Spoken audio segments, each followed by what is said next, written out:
De nos jours, les gens ont du mal à être vrais, à être eux-mêmes. Les masques portés sont tellement nombreux. On se déguise en fonction des circonstances et des intérêts que l'on pourrait tirer de telle ou telle autre situation. La peur de perdre quelque chose ou quelqu'un, la peur du rejet paralyse tellement de personnes. Et cela n'est pas sans conséquence. En effet, il arrivera au bout du compte que cette incapacité à être soi-même, à prendre ses propres décisions, pourrait entraîner des interférences dans notre vie sociale et professionnelle. Le propre de la lumière, c'est de révéler toutes choses. Face à la lumière, rien ne peut rester caché. Alors que nous avons décidé de faire cette aventure ensemble, il est impératif pour moi que je vous le dise, que vous le sachiez.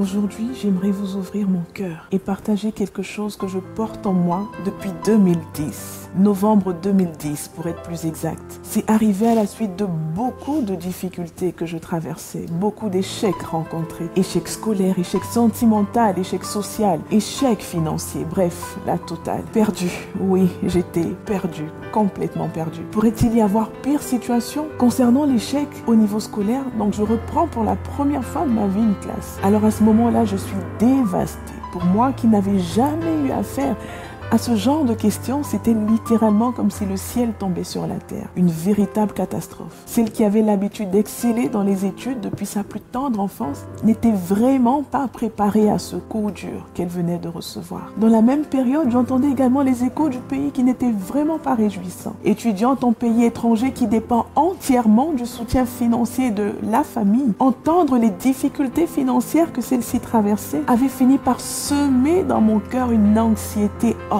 norme. Ceux d'entre vous qui sont passés par ce genre de situation savent bien les questions que l'on se pose en pareil moment. Justement, n'hésitez pas à nous laisser un commentaire pour nous partager comment vous en êtes sortis, ou plutôt si vous êtes toujours dans l'attente d'une solution. Dans ce genre de circonstances donc, on se demande si on arrivera finalement au bout de son parcours, si on pourra atteindre ses objectifs, ou si plutôt on se retrouvera expulsé de l'école à cause des mensualités non payées. Nous mettra-t-on à la porte de notre appartement par un bailleur qui a déjà trop attendu en vain que nous réglions les impayés du loyer? Les inquiétudes et angoisses que l'on ressent à ce moment-là sont terribles tout simplement. Et comme si cela ne suffisait pas, le rejet, l'abandon, les trahisons vécues au niveau social et sentimental avaient fini de m'achever. Qui pourrait encore me relever? Perdu, oui, j'étais vraiment perdu. En plein dans la dépression, je cherchais du secours, mais personne ne semblait voir mes signaux de détresse. J'étais à bout de force. Et cette nuit, en plein milieu de mes larmes, j'ai poussé un dernier cri, un cri ultime vers mon Créateur. Un mouvement réflexe plus qu'autre chose. Celui qui m'a crié pouvait quand même savoir à quel point je souffrais et venir à mon secours. Enfin, si véritablement il existait celui-là. Oui, parce que beaucoup de personnes se disent croyantes, mais dans le fond, la réalité de Dieu est totalement inexistante pour elles. Et j'étais de ce nombre. Je connaissais de Dieu que l'éducation reçue de mes parents et la pratique religieuse qui en résultait. Mais qui était-il dans le fond?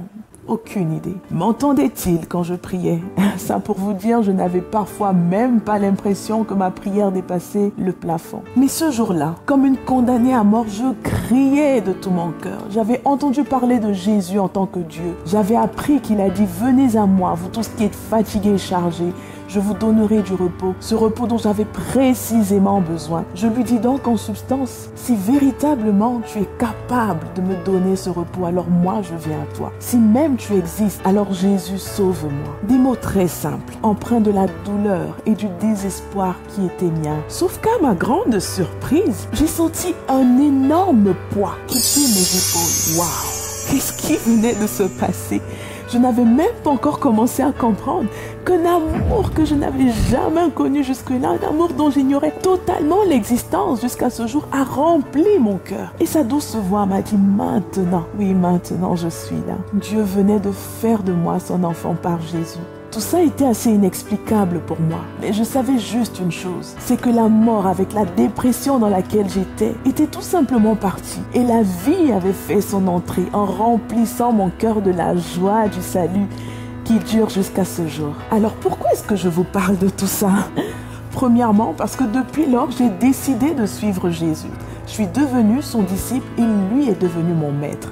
Deuxièmement, parce que je suis fière de lui appartenir. C'est ma plus grande fierté. Ok, bon, ça c'est clair, nous l'avons compris. Mais quel est le rapport avec le travail et nos activités professionnelles? Nous l'avons vu précédemment. Savoir qui nous sommes, quelle est notre identité est la clé de la réussite. C'est ce qui nous rend unis. Parce que ce que nous sommes conditionne chacune de nos actions. L'identité, on la porte avec nous partout où nous allons. La preuve, c'est que tu as probablement sur toi ou dans ton sac juste à côté ta pièce d'identité. Ton identité te garantit des droits, mais aussi des obligations. Malheureusement, trop de personnes renient leur identité dans le monde professionnel pour se conformer aux dictats de la société. Je suis à 100% d'accord avec le principe de ne pas emporter la religion sur son lieu de travail. Mais ce avec quoi je ne suis pas d'accord, c'est de se renier, de renier ses valeurs pour rentrer dans le moule et espérer ainsi évoluer rapidement. Vous êtes nombreux qui, du fait de votre identité, ne devez pas mentir. Mais combien êtes-vous qui acceptez de mentir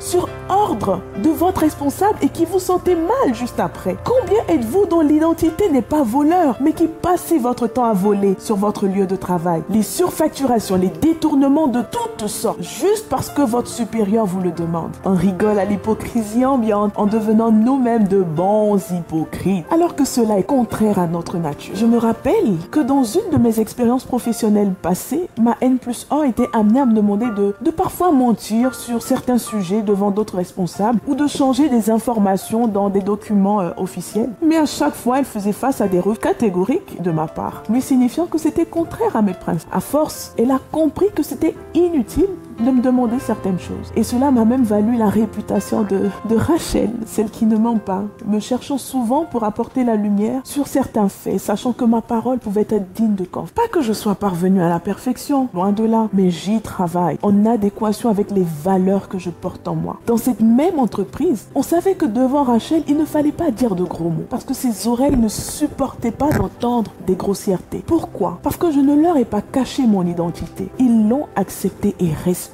Mais parfois ce n'est pas le cas. Et une personne qui refuse de prendre part à un détournement de fonds, par exemple dans sa société, peut se faire éjecter très rapidement de son poste ou même voir son évolution professionnelle compromise. Il y a effectivement et malheureusement de très nombreuses personnes qui sont bloquées à un certain niveau de leur ascension dans l'entreprise à cause de leur intégrité. À ces personnes, j'aimerais dire, vous avez fait le bon choix. Si à cause de votre intégrité, les portes vous sont fermées, Dieu, qui aime les hommes intègres, vous en ouvrira de meilleurs. Prenez juste courage et continuez à exceller dans ce que vous faites. Un autre point pour lequel nous parlons c'est que beaucoup de personnes se donnent comme point d'honneur de ne pas emmener leur foi sur leur lieu de travail, soi-disant qu'il faut y être neutre.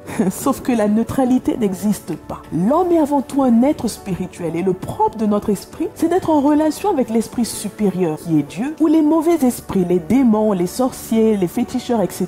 et autres forces occultes. Si tu décides d'être neutre, d'autres qui ne le sont pas et qui s'adonnent à une spiritualité malveillante pourrait vite te faire regretter ton choix. Le monde de l'entreprise ne rigole pas. Non, ça ne rigole pas physiquement. Il faut travailler dur. Mais il faut également être sûr d'avoir une bonne assurance vie contre la méchanceté et les jalousies de toutes sortes. On a tous entendu au moins une fois ces histoires tirées de scènes d'horreur où une personne en pleine ascension qui pouvait sembler épanouie s'est vue être frappée brutalement par la mort. Ou une autre très compétente qui n'arrive pas à progresser alors que rien n'explique cela.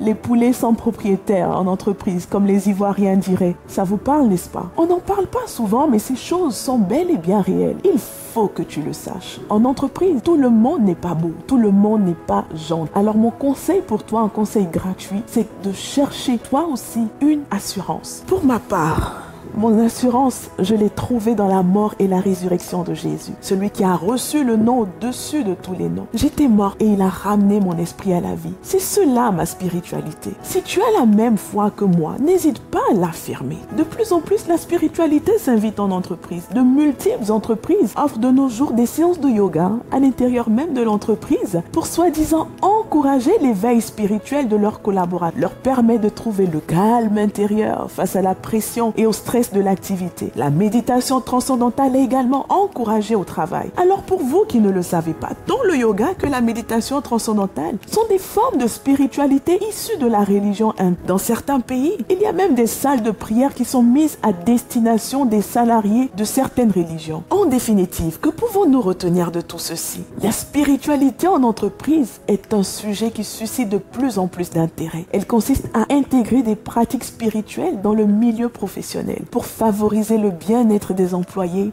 et améliorer la performance de l'entreprise. Sauf que dans le domaine spirituel, soit on est acteur, soit on subit ce qui nous est imposé par notre environnement.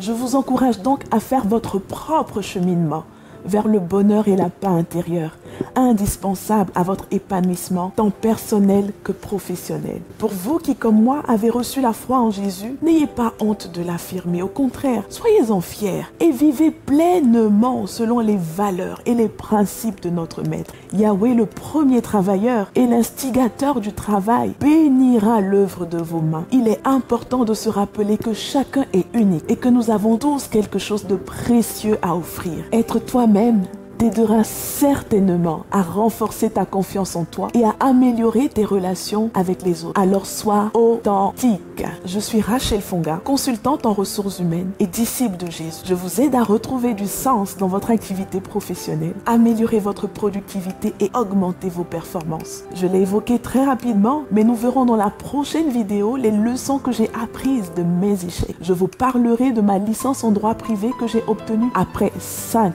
échecs. Oui, vous avez bien entendu. N'hésitez donc pas à vous abonner à notre chaîne et activer la cloche de notification pour ne rien manquer. Sentez-vous libre également d'aimer la vidéo si elle vous a édifié, de nous partager votre propre expérience de la spiritualité en milieu professionnel, juste là en commentaire, et de partager au plus grand nombre. Ça pourrait aider quelqu'un parce que it's time to rock.